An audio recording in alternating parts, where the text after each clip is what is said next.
జవిసేసి నీ నవరసములది నళినాక్షి.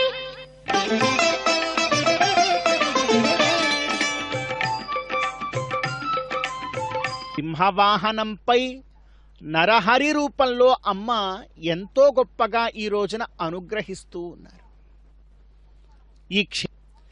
ఈ క్షేత్రమును తిరుచానూరు అని మనం ప్రస్తుతం అంటూ ఉన్నాం.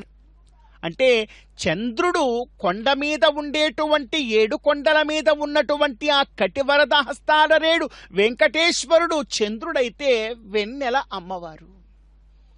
అంటే ఈ రెండిటికీ కూడా భేదము అందామా? లేక ఇక్కడ చంద్రుడు ఉంటాడో అక్కడ వెన్నెల తప్పకంగా కురియవలసిందే. ఎక్కడ వెన్నెల కురుస్తూ ఉందో అక్కడ తప్పనిసరిగా చంద్రుడు ఉండవలసిందే. నిత్య వ్యాప్తి ఆ రెండిటికీ కూడా ఉన్నది. మరి